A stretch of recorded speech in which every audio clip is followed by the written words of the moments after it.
Le 24 mars 1969 mourait le président Joseph Kasavubu. Donc ça fait 50 ans depuis que le président Kasavubu est mort. Donc nous sommes venus ici pour célébrer cette journée commémorer cette date du 24 mars, le jour de la mort de Kasavubu. Je suis Bernard Mbona. Je me suis présenté aujourd'hui en ces lieux en souvenir de fait Kasavubu, notre ancien président, le premier président de la République démocratique du Congo. Nous avons le devoir d'honorer nos morts.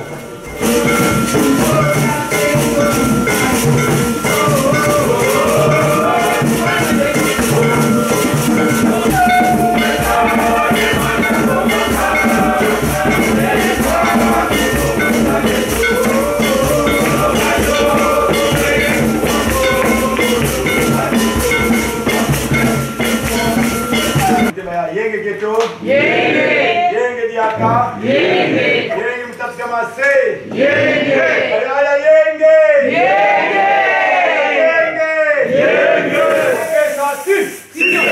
Dans la cérémonie ici, c'est normal, Monsieur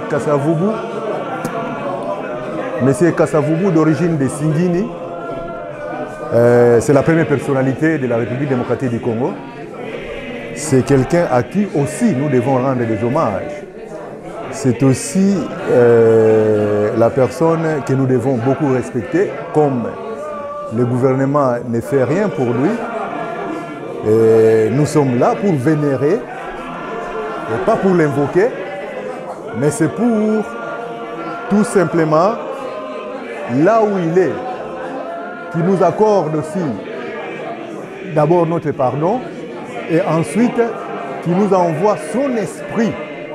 Cet esprit-là, un esprit sans corruption que nous devons adopter pour la démarche du pays. Avec humble, avec l'esprit de persévérance, avec l'esprit de kimia.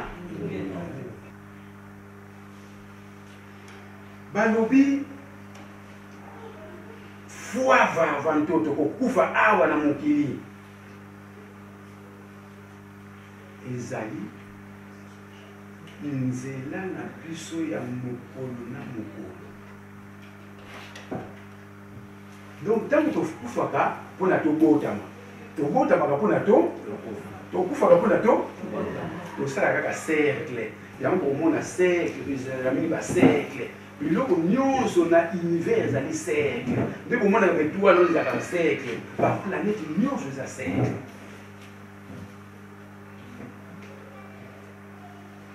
Muta Kasavubu oyo tomonaki wana na l'esprit wana azalaki mutu mwa mobima batindi ye epai ya bakulu bamwela Kongo setango batindi ye yo kende kosikola Kongo wana. Avec Kasavubu, fut un grand homme d'État.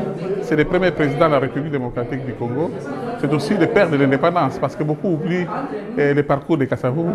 Aujourd'hui, les gens parlent d'autres personnes, il y a beaucoup d'héros, mais le vrai héros de l'indépendance du Congo, c'est Joseph Kasavubu.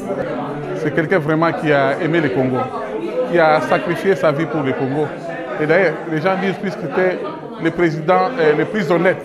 Et je pense qu'aujourd'hui, avec la perte de valeur des Congolais, on peut que s'inspirer de l'exemple du président Kasavubu. Moussa Kasavubu, Mouta Kasavubu, Fumu Kasavubu. Tant on s'est Moussa na yé. Mais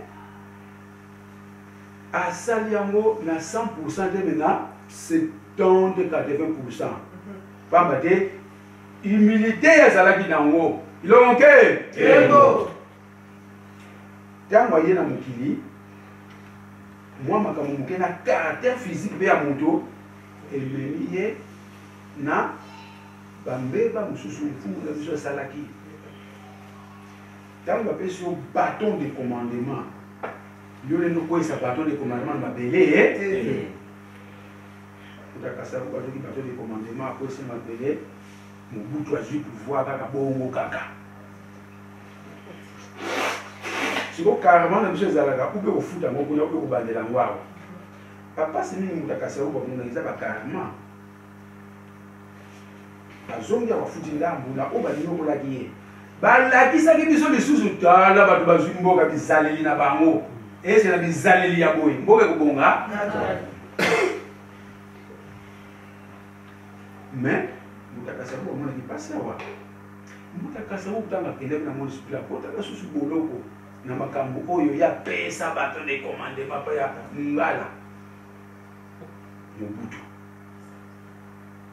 Mais est-ce que qui vous continue ici passer à côté de côté azali kaka ntumwa siko confusion ya ba congolais anini bazoko luka mukonzi oya ko remplacer pona Congo ezali mutema ya Katiopa ebonga bazoko lukela mukonzi na faire bazoko lukela na étang bazoko lukela na brousse pas spécialiste au domaine de nganga azalaki nani anafasaka wana nganga kaka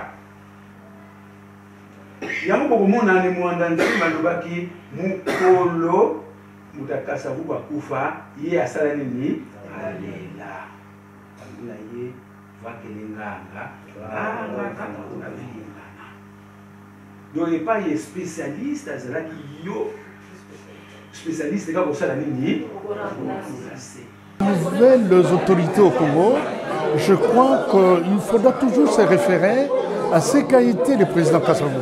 Dans son comportement, tout son comportement, c'était un homme humble. C'est un homme qui a aimé la population congolaise, qui a aimé aussi son pays. Et c'est pourquoi d'ailleurs, tout ce qu'il a fait pour le peuple congolais et pour le Congo.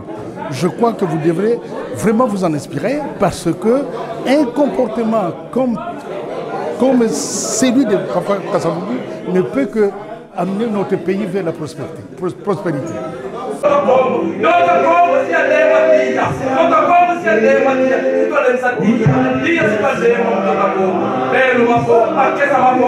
Belo